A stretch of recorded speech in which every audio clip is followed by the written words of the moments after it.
Hello, True Gamer Omega here. This is my review of Avoid Sensory Overload from Steam. Avoid Sensory Overload is an ambitious name for a game, but is it seriously super abundantly sensuous? Or does it seriously scrub the shot short? Well, to be honest, yes and no. This game is interesting, but my biggest complaint is that playing it makes me think more of similar games and their superior aspects. I can best describe the game as SpeedX for Android mixed with AudioSurf. Maybe I'm being finicky, but the name implies a game that can rack your mind playing it. You don't call yourself the best unless you really are. It's definitely not impossible to achieve, and many video games do in fact submerge your senses with stunning visuals, superb soundtrack, and splendidly pleasant gameplay. The aforementioned AudioSurf is one of them. ASO is definitely a casual game. Let's not beat around the bush at that. It's simple, it's made to be played continuously. There's two main play modes for full styles of music. You can play preset levels with difficulty levels of easy, medium, hard, and extreme, or you can challenge your high score in endless mode. Each style of music has its own unique visual style, platforms, obstacles, and tools. You can rock out to electronic, riding along a bright green track, avoiding the red spheres like it's Sonic 3 with an equalizer background. Or perhaps you could take it easy with minimal, a basic style track and visually deceptive blocks that bounce to the music. But don't think you can take it too easy, you'll have to share the road with other ships and even try to avoid some who have it out for you. Want something more intense and psychedelic? Try Laser Dance. The bright laser background is sure to tempt you to be distracted and piss off epileptics, but don't let it keep you from following the timing of the hard-to-see yellow moving platforms. Tired of seeing squares and cubes? Then try my favorite section, Synth Rock.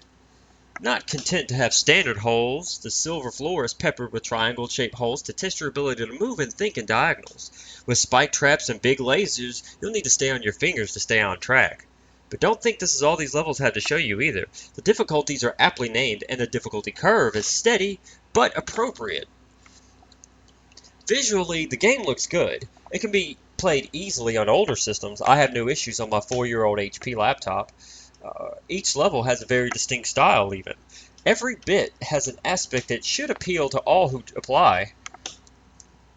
However, there isn't a whole lot of individual variety, and the trippy background of the synth rock section can distract you, lose focus, and it looks like it's twisting the track. But then there's the music. Sadly, even though there are 4 types, there's not a whole lot of difference between them. The music is good for the most part, I won't deny that. It has a clever feature where as you advance in the levels you get more and more of the music. It's subtle, and I feel like it blends in well to be an excellently executed feature. Unfortunately, I am not compelled by the music. Good music and compelling music are entirely different levels of art, so it gets a passing grade. Ultimately, as I said, it's a casual game. Now don't get me wrong, you assuredly get what you pay.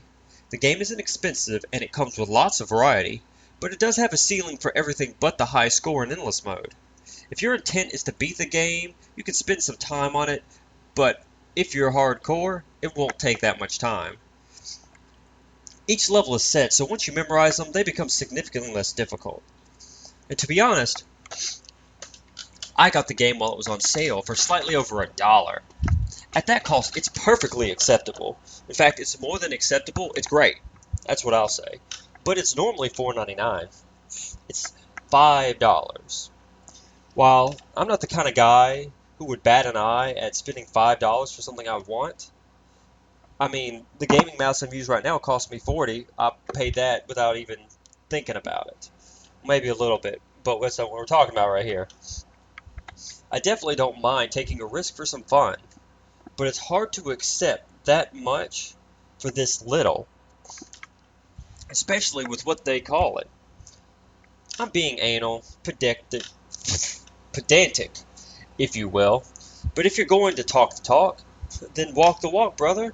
Seriously. If you want a fast, crazy, casual game, then get SpeedX on Android for free. Plus, with the way that it uses the motion controls, or the gravity sensors, whatever you call them, on the phone. It's actually fast, it's fun. It's very entertaining.